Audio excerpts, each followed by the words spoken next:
Halo semuanya, selamat datang di pertemuan ke-11 dengan judul Sistem dan Teknologi Informasi.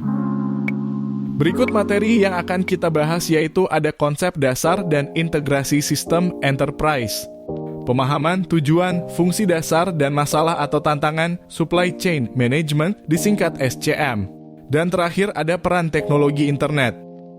Konsep dasar sistem enterprise. Enterprise system adalah sistem informasi yang mengintegrasikan proses bisnis. Tujuan utamanya menciptakan nilai dan mengurangi biaya dengan membuat informasi yang tepat tersedia bagi orang yang tepat pada waktu yang tepat untuk membantu mereka membuat keputusan yang baik dalam mengelola sumber daya secara proaktif dan produktif. Markus Tanis mendefinisikan ES sebagai paket perangkat lunak komersial yang memungkinkan integrasi data yang berorientasi transaksi dan proses bisnis di seluruh organisasi dan mungkin akhirnya di seluruh rantai pasokan antar organisasi. Integrasi sistem enterprise. Aplikasi perusahaan berfokus pada penyelesaian proses bisnis mendasar bersama dengan pelanggan, pemasok, mitra, dan pemangku kepentingan karyawan perusahaan. Sedangkan Enterprise Resource Planning berkonsentrasi pada efisiensi produksi internal, distribusi, dan proses keuangan perusahaan. Enterprise Application arsitektur dari Enterprise Business System.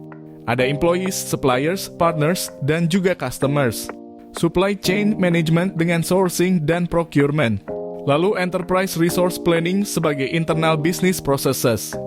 Juga customer relationship management kepada customer dengan marketing, sales, dan service. Dengan partner dilakukan partner relationship management yaitu selling, distribution. Terakhir dengan employees dilakukan knowledge management yaitu dengan kolaborasi dan support atas keputusan. Ada banyak contoh dari enterprise system diantaranya 1. Supply chain management 2. Enterprise resource planning 3. Customer relationship management. Mari kita bahas supply chain management atau SCM. Berfokus pada mata rantai pasokan dari hulu ke hilir untuk mencapai tingkat efisiensi dan efektivitas perusahaan yang optimal dan maksimal. SCM berfokus pada pengembangan proses pengadaan yang paling efisien dan efektif dengan pemasok untuk produk dan layanan yang dibutuhkan bisnis. Enterprise Resource Planning atau ERP menjadi simpul integritas semua proses bisnis enterprise modern. ERP adalah serangkaian program terintegrasi yang mengelola operasi bisnis vital perusahaan untuk seluruh organisasi, bahkan organisasi global yang kompleks dan multisite. Customer Relationship Management atau CRM berfokus pada memperoleh dan mempertahankan pelanggan yang menguntungkan melalui proses pemasaran, penjualan, dan layanan. CRM adalah strategi bisnis inti yang mengintegrasikan proses dan fungsi internal dan jaringan eksternal untuk menciptakan dan memberikan nilai kepada pelanggan yang ditargetkan secara profesional. Jika perusahaan tersebut bergerak di bidang retail dan distribusi, maka aplikasi berbasis SCM menjadi krusial. Jika perusahaan tersebut bergerak di bidang jasa atau pelayanan pelanggan, maka aplikasi berbasis CSM menjadi hal mutlak yang harus dimiliki. Jika perusahaan tersebut adalah perusahaan manufaktur, maka keberadaan aplikasi berbasis ERP menjadi sangat penting. Selanjutnya, pemahaman supply chain management atau SCM. Sebuah rangkaian atau jaringan perusahaan yang bekerja secara bersama-sama untuk membuat dan menyalurkan produk atau jasa kepada konsumen akhir.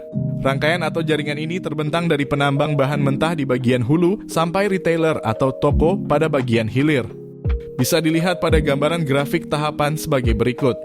Dalam sebuah SCM terdapat 3 aliran yaitu 1. Arus material melibatkan arus produk fisik dari pemasok sampai konsumen melalui rantai.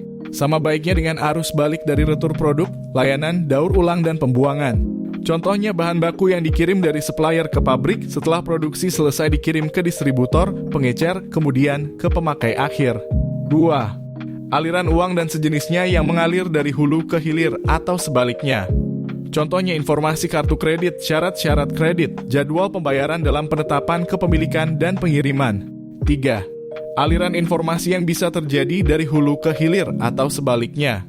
Contohnya ramalan permintaan, transmisi pesanan, dan laporan status pesanan. Arus ini berjalan 2 arah antara konsumen akhir dan penyedia material mentah. 5 komponen dasar dari supply chain management adalah 1. Plan merupakan kegiatan strategi untuk mengatur semua sumber agar memenuhi permintaan pelanggan atas suatu produk atau layanan. 2. Source mencakup supplier yang menghantarkan barang atau layanan yang dibutuhkan untuk pembuatan barang jadi. 3. Make merupakan langkah produksi di mana perlu dilakukan penjadwalan tetap. Aktivitas-aktivitas yang dibutuhkan untuk produksi, uji coba, packaging, dan persiapan untuk pengiriman barang. 4. Deliver dikenal juga sebagai logistik. Pada bagian ini perlu dilakukan koordinasi antar pesanan dari pelanggan, bangun jaringan warehouse, tentukan pengangkutan yang akan mengirimkan barang atau layanan kepada pelanggan, dan membuat sistem invoice untuk menerima pembayaran. 5. Return merupakan bagian yang menjadi masalah dalam SCM. Buat suatu jaringan untuk menerima pengembalian barang atau layanan dan melayani pelanggan yang memiliki masalah dengan pengiriman barang. SC melibatkan 3 bagian atau segmen, yaitu 1. Upstream SC segment. Bagian ini termasuk pengaturan supplier utama dari suatu organisasi dengan supplier dari perusahaan penyedia barang organisasi tersebut. 2. Internal SC segment. Termasuk proses input dari supplier menjadi output, yaitu mulai dari penerimaan bahan mentah dari supplier sampai dengan pendistribusian barang jadi keluar organisasi. Aktivitas-aktivitas pada bagian ini termasuk material handling, inventory management, manufacturing, dan quality control. 3. Downstream SC segment. Bagian ini termasuk proses distribusi barang jadi kepala pelanggan. Tujuan supply chain management adalah 1.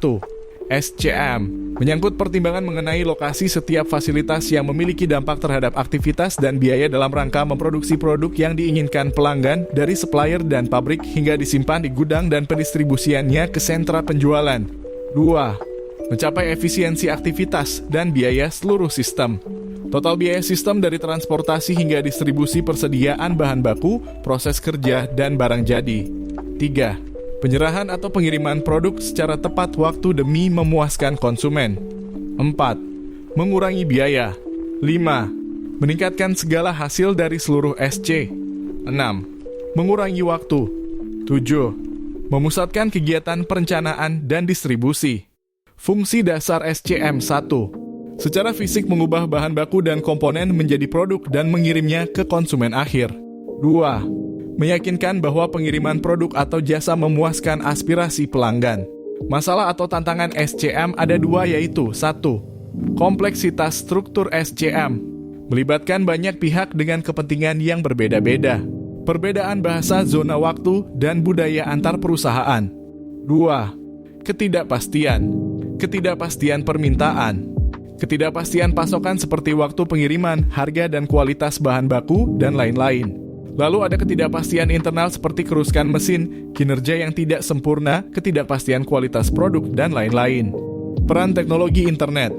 Aplikasi internet dalam konteks SCM yaitu 1. Electronic fulfillment.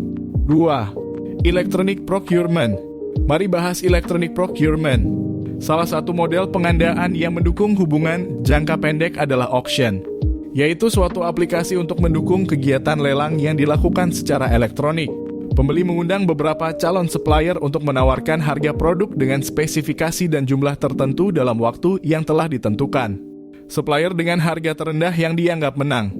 E-fulfillment adalah pemenuhan pesanan pelanggan secara elektronik menerima order melalui email atau web-based ordering. Mengelola transaksi. Manajemen gudang meliputi pengendalian persediaan produk dan kegiatan administrasi gudang secara umum. Komunikasi dengan pelanggan untuk memberikan informasi status pesanan, dukungan teknis, dan sebagainya. Kegiatan reverse logistics yang berupa pengembalian produk ke bagian supply chain akibat pengembalian dari pelanggan. Selanjutnya ada supply chain dalam kondisi nyata tidak sesederhana sebagaimana di atas contoh sebuah produk sederhana yaitu biskuit kaleng. Pihak yang terlibat dalam supply chain biskuit kaleng tersebut adalah penghasil gandum, penghasil tebu, penghasil garam, penghasil aluminium, pabrik tepung terigu, pabrik gula, distributor garam, pabrik kaleng dan biskuit, distributor biskuit, supermarket, perusahaan transportasi dan pergudangan. Selanjutnya ada skema hubungan yang bisa dibentuk adalah sebagai berikut. Diskusi kelompok sebagai berikut. Ada 3 bahan diskusi yaitu SCM pada pabrik biskuit kaleng, SCM pada pabrik sepatu, SCM pada restoran. Berikut merupakan daftar perusahaan yang sudah menerapkan supply chain. Terima kasih telah mendengar materi ini. Selamat belajar. Salam bela negara.